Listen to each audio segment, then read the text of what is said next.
Lalu bagaimana membaca eskalasi aksi dan tuntutan yang diajukan massa besok? Kita akan membahasnya dengan Ahmad Doli Kurnia, selaku Wakil Ketua Umum Partai Golkar yang juga anggota Komisi 2 DPR RI, serta ada juga Usman Hamid, Direktur Eksekutif Amnesty International Indonesia. Selamat malam Bang Doli, Bang Usman. Selamat malam. Ya. Malam. Bang Assalamualaikum Doli, warahmatullahi wabarakatuh. waalaikumsalam warahmatullahi wabarakatuh. Bang Ya, Doli, saya ingin bertanya respons kelembagaan saja dari fraksi Partai Golkar sejauh ini melihat eskalasi gerakan massa seperti rencana aksi turun ke jalan oleh Aliansi Masyarakat Pati yang bergerak besok yang mendesak tuntutan utamanya mendesak pengesahan RUU perampasan aset, Bang Doli. iya, saya kira posisi kami ya, baik dari Partai Golkar maupun DPR, saya kira seperti yang selama ini juga berlangsung, bahwa kalau ada aspirasi atau setiap anggota masyarakat yang ingin menyampaikan aspirasinya ke DPR, saya kira itu sesuatu yang memang itu haknya ya, yang dijamin oleh konstitusional. Jadi tidak ada Oke. yang boleh melarang, tidak ada yang boleh menghambat gitu. Apalagi DPR itu rumah rakyat ya, rumahnya Bapak Ibu masyarakat Indonesia. Hmm. Jadi kami justru sangat senang sekali kalau memang masih ada anggota masyarakat, adik-adik mahasiswa yang terus-menerus menyampaikan bahkan mengkoreksi. Karena itu yang merupakan bagian dari penguatan institusi ini supaya memang lebih terus menjaga diri untuk bekerja sangat serius ya demi Oke. kepentingan bangsa dan negara rakyat Indonesia. Mhm. Dan suasananya menurut saya kita berjalan normal ya, karena kan sebetulnya soal kehadiran masyarakat ke DPR ini kan bukan hanya sekedar isu besok mau datang, tapi dalam beberapa hari ini, dalam beberapa minggu ini kan sebetulnya sudah banyak elemen-elemen masyarakat, adik-adik mahasiswa yang datang ke DPR. Betul. Jadi kita dengan tangan terbuka kalau memang ada rencana besok masyarakat akan datang ke DPR melaksanakan aksi massa, saya kira kami akan terima dengan baik. Nah, tadi selama yang tadi pernah diingatkan tadi itu, ya tentu ada negara kita negara hukum, Mhm. ya semuanya ada aturan, ada tata tertibnya yang selama tidak anarkis, tidak rusuh gitu, saya kira tidak mengganggu ketertiban masyarakat yang lain, apalagi merusak fasilitas umum, saya kira itu sesuatu yang ya memang harus dilakukan mungkin dengan situasi yang seperti ini. Oke.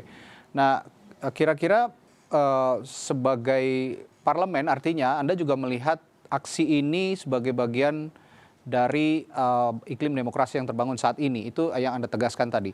Tapi kalau ada misalnya intimidasi seperti ya bukan intimidasi, ini dugaannya ya, masih indikasi intimidasi. Seperti penghalangan aparat kepada peserta demo, peserta aksi. Apa yang Anda lihat dari ini dan bagaimana anjurannya terhadap aparat keamanan jika memang ada upaya-upaya seperti itu? Ya, saya kira kan ini menjadi isu ketika kita punya pengalaman tahun yang lalu, ya. Pasti sekitar tanggal inilah, kalau tidak salah tanggal 25 Agustus ya. Waktu itu ada unjuk rasa yang cukup relatif besar datang ke DPR dan kemudian ya sebut sajalah ada miskomunikasi Oke. sehingga terjadi sedikit ya tanda petik ada kerusuhan dan bahkan ada korban jiwa. Nah, saya kira kita semua punya bisa mengambil pengalaman dan pelajaran dari peristiwa tahun lalu itu dan kita tidak berharap itu terulang lagi. Nah, oleh Tentu karena saja. itu supaya tidak terulang, saya kira kita menghimbau bagi masyarakat, adik-adik mahasiswa yang datang besok juga bisa ya menjaga suasananya tetap kondusif dan saya kira kita juga berharap ya Bapak Ibu aparat yang akan menjaga eh, eh, situasi besok itu Oke. ya betul-betul bisa melakukan pendekatan secara persuasif ya, ada Mhm. dialog, tidak ujug-ujug kemudian bisa terprovokasi atau terintimidasi melakukan upaya yang memungkinkan untuk terjadinya bentrok dan seterusnya gitu. Jadi saya berharap besok sebesar apapun ya aksi massa yang dilakukan itu bisa berlangsung tertib, damai, Mhm. pesannya tersampaikan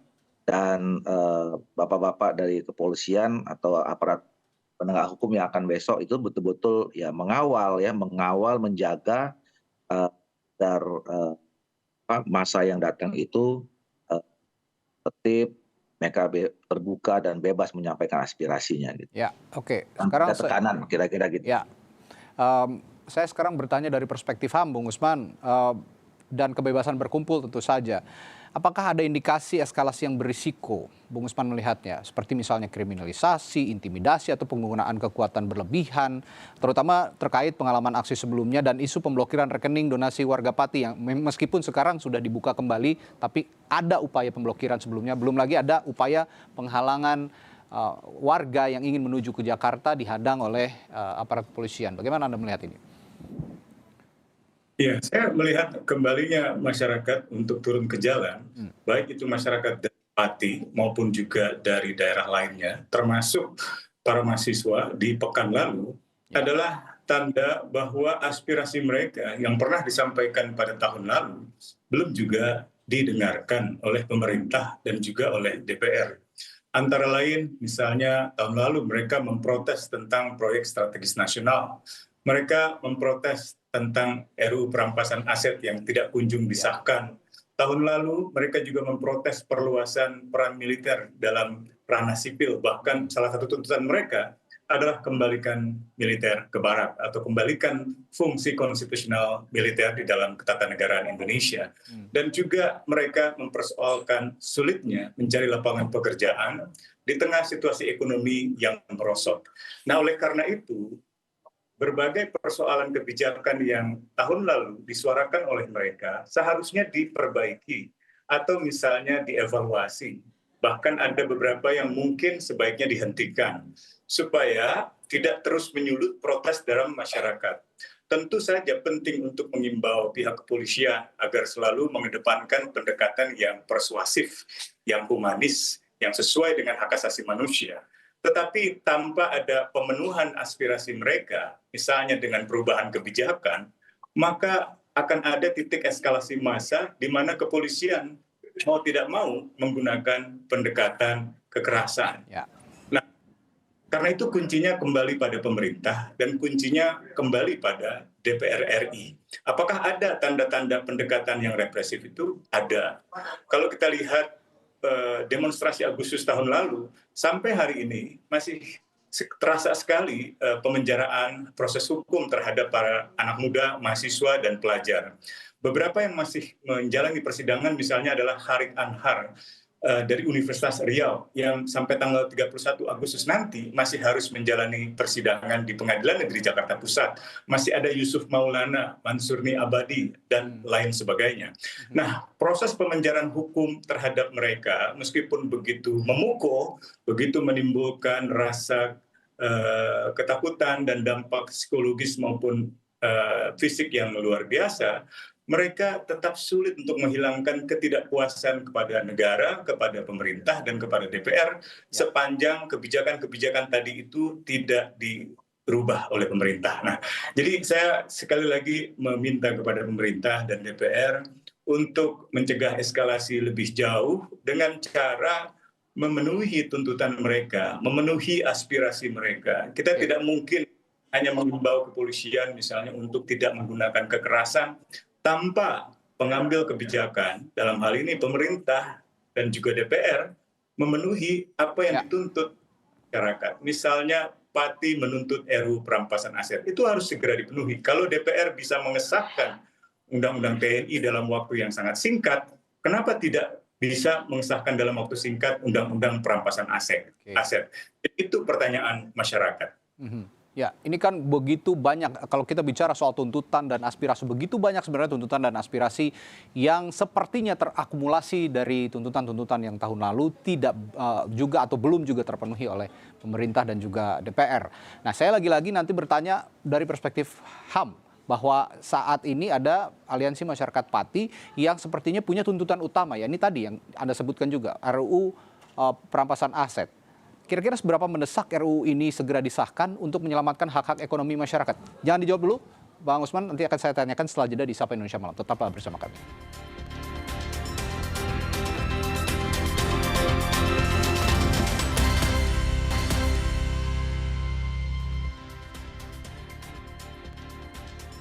Masih Berbincang dengan Bung Usman dari Amnesty International dan juga fraksi Partai Golkar DPR ada Bung Ahmad Doli Kurnia. Saya tadi ke Bung Usman sebelum jeda bertanya soal banyaknya tuntutan yang sepertinya sudah terakumulasi dari tahun lalu ya, dari unjuk rasa tahun lalu yang sampai saat ini sepertinya belum bisa dipenuhi tuntutan-tuntutan dan aspirasi-aspirasi itu.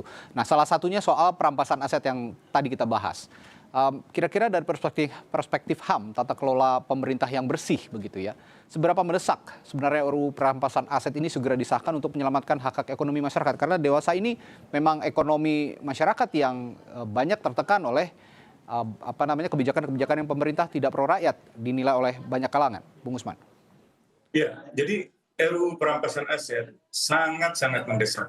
Dan itu sebabnya mengapa masyarakat Pati sampai menyerukan agar seluruh masyarakat bisa ikut mendukung mereka dalam mendorong pemerintah dan DPR agar mengesahkan RUU perampasan aset. Yang kedua, situasi ekonomi yang semakin memberatkan masyarakat. Bagaimanapun juga krisis fiskal sudah sangat terasa. Tidak cukupnya atau tidak memadainya anggaran negara untuk memenuhi seluruh belanja negara di tahun ini, itu menimbulkan implikasi yang cukup serius. Ditambah lagi dengan dinamika global, perang, ataupun misalnya pelambanan ekonomi secara global yang membuat kondisi ekonomi Indonesia semakin memberatkan masyarakat di tingkat bawah. Nah, RUU perampasan aset bukan hanya akan melengkapi apa yang selama ini kita miliki, yaitu menghukum orang yang melakukan korupsi, tetapi juga akan membantu kita untuk ikut mengembalikan aset-aset yang diperoleh dari kejahatan korupsi. Dan aset-aset itu bisa dikembalikan kepada masyarakat atau bisa digunakan untuk membantu masyarakat yang kesulitan di dalam situasi ekonomi saat ini, terutama kesulitan ekonomi atau kesulitan lainnya termasuk lapangan pekerjaan, layanan kesehatan, atau misalnya dampak dari pembakaran hutan di berbagai wilayah saat ini. Itu semua membutuhkan kepekaan dari pemerintah dan DPR untuk mendengar dan mau memenuhi apa yang diharapkan dari masyarakat, khususnya yang menuntut RUU perampasan aset untuk segera disahkan. Demikian. Ruang fiskal yang sempit bisa setidaknya terselamatkan untuk membantu ekonomi masyarakat dengan disahkannya rancangan undang-undang perampasan aset. Nah, tapi sampai saat ini masih mandek di parlemen, Bung Doli. Kalau Anda melihat dari tahun lalu perjalanannya kan panjang, tuntutannya juga sudah sejak tahun lalu, tapi sampai sekarang sepertinya masih berjalan lamban dan penuh kehati-hatian. Sebenarnya apa kendala substantif atau politis utama di internal koalisi dan DPR sehingga RUU ini belum juga disahkan sampai saat ini? Ya, pertama kami bisa memahami, dan terutama saya bisa sangat-sangat memahami kehadiran Bapak Ibu anggota masyarakat, adik-adik mahasiswa beberapa hari terakhir dan memang rencananya besok datang ke DPR itu, karena memang ada beberapa aspirasi yang mereka selama ini sampaikan itu belum dirasakan terjawab. Kemudian yang kedua juga mungkin ada situasi-situasi lapangan yang membuat mereka tambah sulit dalam menghadapi masalah sehari-hari gitu. Nah, tapi kami juga tetap berupaya ya. Jadi kalau kita ingat tahun lalu itu ada tuntutan 17+8 dan memang salah satunya adalah Undang-Undang Perampasan Aset. Dan saya kira kami ya DPR ya bahkan saya sejak dari 2 tahun lalu sudah membicarakan sebetulnya pentingnya Undang-Undang Perampasan Aset ini. Dan sekarang sudah kami serahkan dalam beberapa bulan terakhir ini kepada teman-teman Komisi 3 yang memang secara spesifik menangani masalah soal hukum di DPR yang saya ketahui memang hampir setiap hari itu sedang membahas undang-undang perampasan aset ini secara serius gitu. Nah, mungkin ya dalam beberapa waktu dekat dimulai besok ya, saya kira nanti bisa terjadi dialog ya.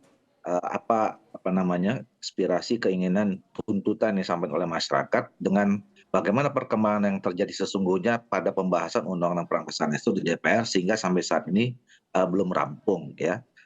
Ada beberapa pertimbangan secara substansi mungkin yang memang sedang dilakukan oleh teman-teman Komisi 3.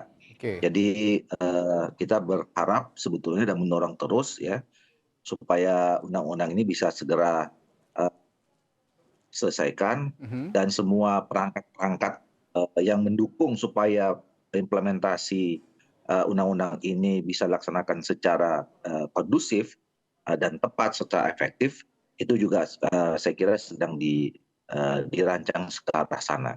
Oke, tapi dia diharapkan tidak terlalu lama juga karena tadi disinggung juga oleh Bung Usman untuk pengesahan revisi Undang-Undang TNI Polri kok begitu cepatnya, tapi untuk yang kepentingannya lebih besar sepertinya untuk rakyat begitu kok sepertinya agak tersendat bahkan lama sekali diproses. Nah, sejumlah pihak bahkan ini saya perlu konfirmasi kepada Bung Doli. Sejumlah pihak bahkan menduga ada resistensi atau kekhawatiran dari elit politik terhadap potensi penerapan Undang-Undang perampasan aset ini. Bagaimana respons Golkar ini menepis anggapan bahwa DPR ini kurang memiliki political will, kehendak politik begitu ya dalam pemberantasan korupsi dengan menimbang tadi RUU perampasan aset yang pembahasannya lamban? Ya, enggak, saya kira kalau pertanyaan sikap kami ya, sikap kami saya kira clear. Ya, DPR ini sudah merencanakan dan sudah membicarakan terkait undang-undang ini sudah sejak lama. Bahkan kami merasa mendapat dorongan yang tambah kuat ketika tahun lalu ini dieksplisitkan dengan teman-teman yang datang ke DPR untuk menyatakan bahwa undang-undang ini harus selesai. Waktu dikasih deadline ya, memang dikasih deadline paling lambat 1 tahun. Nah, ini memang sudah 1 tahun persis dan saya kira memang progresnya juga cukup luar biasa. Nah, kalau sikap Golkar seperti yang saya katakan tadi, saya mungkin salah seorang anggota DPR yang bicara pertama kali, seingat saya sekitar bulan Oktober November tahun 2004 yang sudah mendukung bahwa dalam rangka kita memperkuat ya gerakan pemberantasan korupsi di Indonesia, salah satu yang menjadi instrumen penting itu adalah Undang-Undang Perampasan Aset ini, yang kita harapkan kalau ini diterapkan secara objektif, secara tepat, secara efektif gitu ya, maka ini bisa menimbulkan efek jera yang cukup signifikan ya, untuk kemudian orang akan hati-hati kemudian melakukan korupsi. Apalagi sekarang ini kan kita sudah mulai terbiasa, hampir tiap minggu kita mendengarkan ada saja pejabat yang terjerat korupsi, khususnya OTT. Kepala daerah saja sudah 18 gitu ya. Jadi memang saya kira semangat kita untuk melakukan pemberantasan korupsi itu harus ditingkatkan dengan sungguh-sungguh, termasuk dengan segera menyelesaikan undang-undang perampasan aset ini. Ya, saya pribadi juga mengapresiasi apa yang diungkapkan oleh Bung Doli bahwa sejak 2024 ya, sekitar bulan Oktober 2024, Anda yang termasuk salah satu yang berbicara soal RUU perampasan aset ini bisa segera disahkan oleh DPR. Tapi sepertinya anggota DPR bukan hanya Bung Doli, ada 579 lainnya anggota DPR yang juga sepertinya isi kepalanya berbeda-beda, Bung Usman. Bagaimana dengan keputusan kolektif DPR ini melihat pengesahan RUU perampasan aset ini begitu krusial untuk rakyat sebenarnya? Ya, sebenarnya dari berbagai pengalaman undang-undang yang dibuat secara cepat, bahkan revisi yang dilakukan secara kilat, hampir seluruhnya kita amati. Diputuskan tidak. Bung Usman, mohon maaf, suara Anda terputus-putus, kami belum bisa mendengar jelas.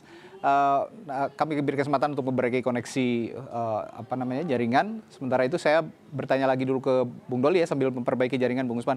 Bung Doli, kalau begitu begini, kalau memang besok ini tuntutan itu muncul kembali, pasti saya juga menjamin tuntutan itu akan muncul kembali di samping tuntutan-tuntutan dan aspirasi masyarakat lainnya yang akan menyampaikan orasi dan aspirasinya di gedung DPR. Kira-kira besok akan ada perwakilan DPR ataupun seseorang yang bisa memberikan penjelasan kepada massa jika memang besok demonstrasi berjalan cukup besar begitu ya, bahwa salah satu tuntutan mereka RUU perampasan aset ini akan segera disahkan untuk kepentingan rakyat. Ya, setahu saya ya, informasi yang saya dapat sampai kemarin, nggak tahu kalau kemudian ada perubahan.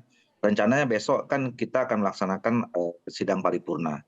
Dan salah satu agenda dalam sidang paripurna itu adalah penjelasan dari Komisi 3 tentang progres pelaksanaan pembahasan penyusunan undang-undang tentang perampasan aset itu. Ya. Nah, jadi besok mungkin bisa kita dengarkan secara seksama sudah sejauh mana progresnya. Kalau kemudian misalnya masih belum selesai, dari poin-poin apa saja yang memang belum selesai.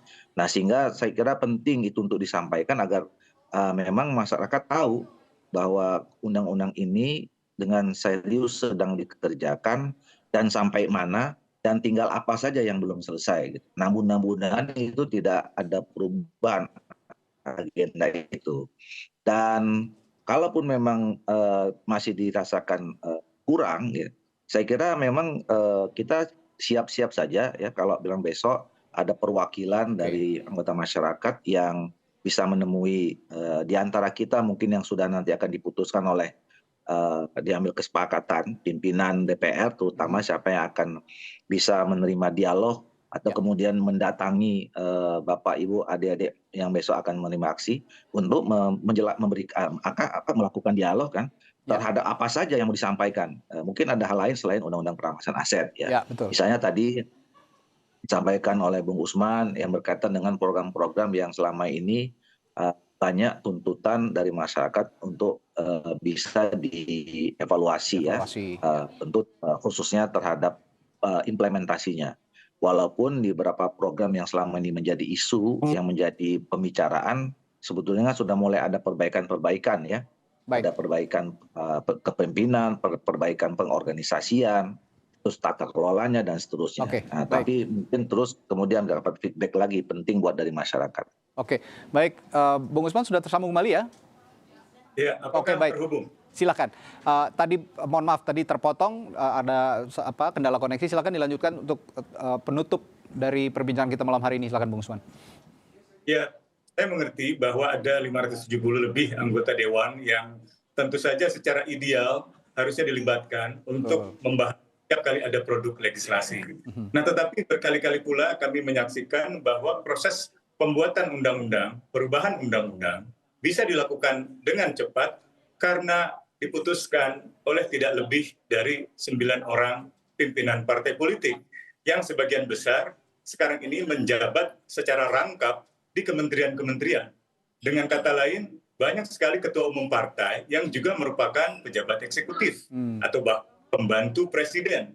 Dengan kata lain pula, sebenarnya tidak sulit untuk pemerintah bersama DPR yang pimpinan partainya sudah ada di dalam pemerintah untuk segera mengesahkan RUU perampasan aset. Sehingga masyarakat Pati bisa memperoleh hadiah dari Jakarta untuk mereka bawa pulang ke daerahnya. Dan tentu saja kebijakan lain yang disuarakan oleh para mahasiswa, oleh BEM UI tentang perluasan peran militer, pembentukan batalion teritorial pembangunan, proyek strategis nasional, dan juga sulitnya lapangan pekerjaan, layanan pendidikan yang harus kita perbaiki di seluruh wilayah Indonesia. Termasuk dampak pembakaran hutan pada alam, pada warga, dan juga pada satwa langka yang dimiliki oleh Indonesia. Begitu banyaknya tuntutan yang terakumulasi, bahkan banyak tuntutan baru yang juga muncul di tahun ini. Semoga bisa satu persatu bisa diselesaikan, terutama tuntutan utama dari para pengunjuk rasa besok adalah RUU perampasan aset. Jadi dari kedua belah pihak, pendemo, pengunjuk rasa bisa dengan tertib menyampaikan aspirasi, bisa dengan demokratis. Lalu juga DPR dan pemerintah mendengar, menyerap aspirasi dengan baik dan satu persatu memenuhi tuntutan dan aspirasi itu. Terima kasih Bung Doli, Bung Usman telah berbagi perspektifnya malam hari ini di Sapa Indonesia Malam. Kita jumpa lain waktu. Selamat malam. Sampai jumpa. Bro.